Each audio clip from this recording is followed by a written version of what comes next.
సంపాదించిన ఆస్తులు ఎలాంటి ఇబ్బందులు లేకుండా వాళ్ళ వారసులకు అందేలాగా చూడాలనుకుంటాం పెద్దలు. అందుకే తమ వంతు బాధ్యతగా వీలునామాను రాస్తుంటారు. చూడ్డానికి ఇది చాలా చిన్న విషయంగా అనిపించినా ఎంతో ప్రశాంతంగా ఆలోచించి తీసుకోవాల్సిన నిర్ణయం వీలునామా.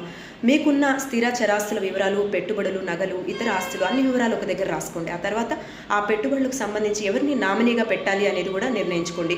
1-2 సార్లు మీ ఆస్తి వివరాలు తనిఖీ చేసుకోండి. ఇలా జాబితా సిద్ధం చేయడంతో సగం పని పూర్తయినట్లు అవుతుంది. కుదిరితే వీలునామా ద్వారా ఎలాంటి ఆస్తులు వారసులకు బదిలీ చేయొచ్చు అనే విషయం కూడా ఒక మంచి వ్యక్తిని కలిసి, అడ్వకేట్ని కలిసి న్యాయ సలహా తీసుకోండి.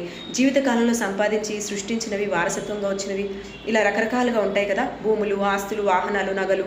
ఈ వీలునామా ద్వారా మీకు ఇష్టం ఉన్న వారికి బదిలీ చేసుకోవడానికి వీలునామా అనుకున్నప్పుడు అప్పులు కూడా ప్రస్తావించండి. మీరు ఎవరికైనా డబ్బులు కట్టేది ఉందా కూడా దాన్ని రాయండి. ఇంకా ఈ వీలునామాని రిజిస్టర్ చేయించండి. దీనివల్ల దాని మీద మార్పులు చేర్పులు రాయకుండా, దిద్దకుండా, దొంగతనం జరిగినా మీకు అవైలబిలిటీగా అన్నీ ఉంటాయి. అయితే మీకు ఎలాంటి మార్పులు అవసరం లేదు అన్నప్పుడే రిజిస్టర్ చేయండి. ఒకవేళ మార్చాల్సి వస్తే నామినీలుగా పేర్కొన్న వ్యక్తుల్ని, కొత్త ఆస్తులు ఏమైనా కొన్నా, పాతవేమైనా విక్రయించినా మార్చాలి. అలాంటి విషయాల్లో వీలునామాకి అనుబంధాలు రాయొచ్చు. లేకపోతే పాత బిల్లు చెల్లదని కొత్త బిల్లు రాసుకుని దాన్ని మళ్ళీ రిజిస్టర్ చేసుకోండి. వీలునామా రాసిన సంగతి మీ వారసులకు తప్పనిసరిగా తెలియచేయండి. లేదా మీ దగ్గర బంధువులకి సమాచారం ఇవ్వండి. అనుకోని పరిస్థితుల్లో ఏదైనా జరిగినా ఆ వీలునామా సంగతి తెలియకపోతే శూన్యమవుతుంది. మీ సమాచారం మీకు ఇప్పుడు ఇచ్చిన సమాచారం ఉపయోగకరంగా అనిపిస్తే సబ్స్క్రైబ్ చేయండి. మరిన్ని కంటెంట్స్తో, మంచి విషయాలతో మళ్ళీ మీ ముందుకు వస్తాను. Thank you.